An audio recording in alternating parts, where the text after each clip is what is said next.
Greetings, Scotty here. I am one of the producers of New Abolitionist Radio, which is a weekly radio program that addresses the fact that slavery was never abolished in the United States. The 13th Amendment, which many people falsely believe ended slavery in the United States, simply transformed it and moved it to prisons. And so what we see today is prison slavery. I'm also the creator of the group on Facebook, Move to Abolish 21st Century Slavery. And I just want to address some fake news that was posted to our group that belittles the activities, the actions, and the tactics of activists who are out there putting in work to either address modern day slavery and human trafficking via the 13th Amendment directly, or are working on the symptoms, one of the symptoms of 21st century slavery and human trafficking, whether you want to call it policing, mass incarceration, whatever you want to call it, but it's all directly tied to the 13th Amendment, which did not abolish slavery. But we had this post that showed up in the group, so let me pull it up right quick. Now, many of you may have heard or seen this fake news circulating on social media. It was put out by Tariq Nasheed on December the 24th. It was posted to our group, Move to Abolish 21st Century Slavery, sometime yesterday. I meant to do a video yesterday, but I've been feeling under the weather. I'm getting hit by that flu like so many other people, but I'm all right. I'm feeling a little better today. So this is what Tariq Nasheed had to say about the statutes to slavers and Confederates in Memphis being removed. You may have seen the video and heard that a group bought the city park. Now, again, this is a city park. They bought the city park to remove the statue. So let me just read what Tariq Nasheed posted. He says, instead of marching and begging for the city to remove Confederate statues from city parks, some black men in Memphis purchased the parks that had statues of Jefferson Davis and Nathan Bedford Forrest, founder of the KKK. Then they had the statues removed from their property.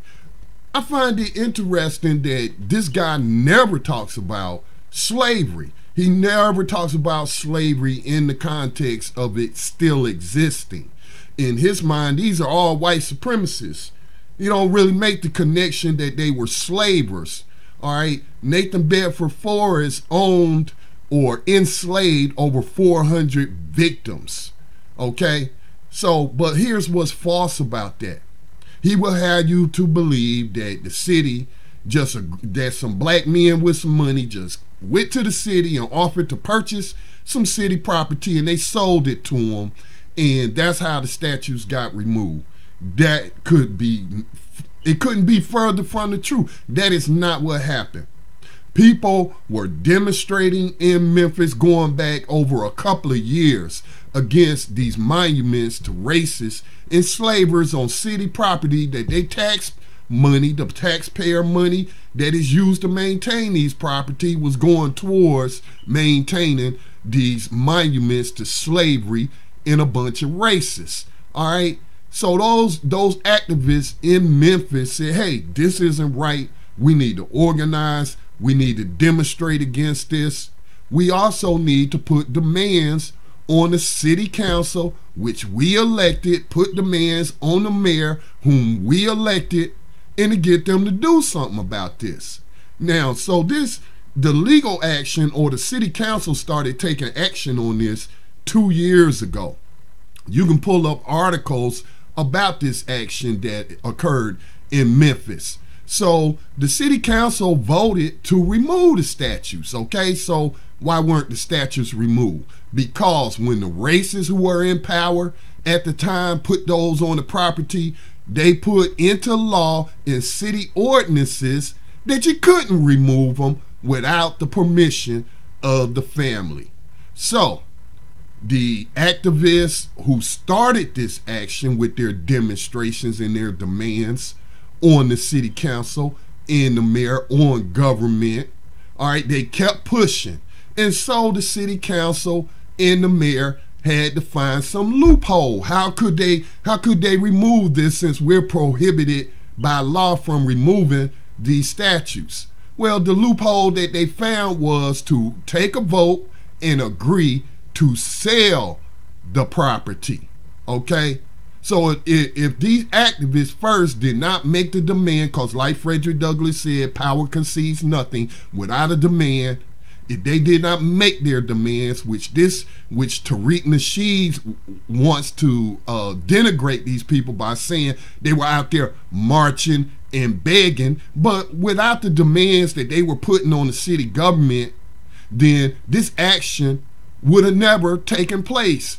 And it just happened to be the work of the city council, or I should say the vote of the city council, to agree to sell the property as a way to get around the loophole that said they couldn't remove it without permission from these racist family members that's still alive today. They sold it. They voted and they sold the property. And so, you know, there is just this segment of the black community who wants to denigrate the work of activists who are out here in the street, who are putting demands on their governments that they elected, that their tax dollars support, to do something. All right, that's not begging. All right, and you could debate all day long how effective marching is. Let me bring up Ferguson.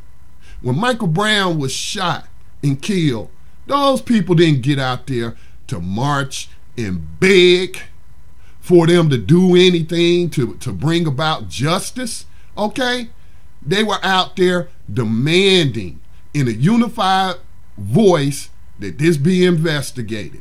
If those people weren't out there, if there wasn't a Ferguson rebellion, which some people want to say they were begging, according to Tariq Nasheed, if those people didn't turn out in the numbers that they turned out, guess what? There'd have been no investigation of Darren Wilson, even though he got off because of the jury and what have you, or the prosecutor. If they hadn't put those demands, if they hadn't organized, if they hadn't turned out in those streets and basically shut Ferguson down, there would have been no FBI investigation. We wouldn't have got the Ferguson report that documented the, what would we call them? Because on New Abolitionist Radio, we analyzed that report. When we call it the Ferguson report, there would not have been any charges to that city of racketeering, because that's basically what they were doing. They were racketeering. And so that's what the FBI found and forced the city of Ferguson into some reforms. Now, whether or not those reforms will have any long-lasting impact, whether those reforms will result in black people having a better quality of life in Ferguson, that remains to be seen. But I reject the notion that whenever these people get out here in these streets to raise sand against their government, against things that's being done to them, they ain't begging nobody. And you can't buy your way out of slavery today. You can't buy your way out from under white supremacy. So this is fake news. These men did not just come up with some money and say, hey, let's go buy this property so we can remove these statues. No, that was the work that all started 2 years ago with the work of activists demonstrating and putting demands on their local elected officials. And the only way these elected officials could answer those demands was to take a vote on a proposal to sell the parks. Then that let them out from under those ordinances that said the city could not remove them. All right.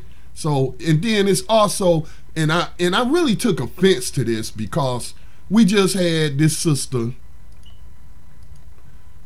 Erica Garner, just suffered a heart attack.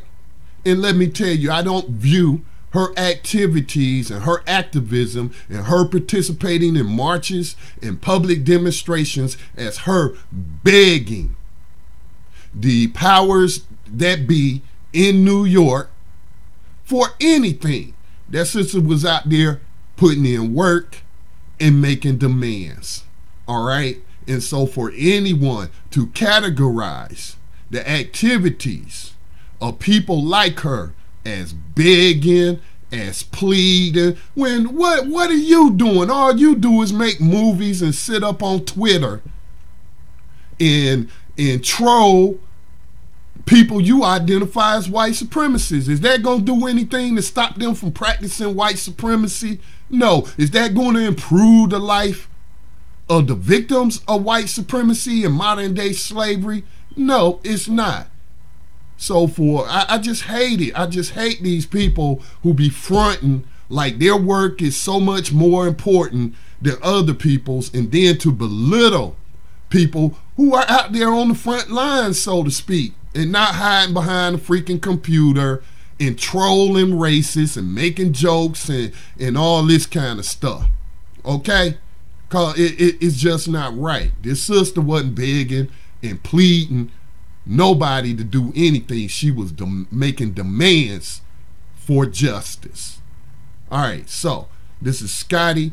Check us out on New Abolitionist Radio every Wednesday night at 8 o'clock p.m. Eastern Time on the Black Talk Radio Network. We're actually setting up a new platform for the New Abolitionist movement.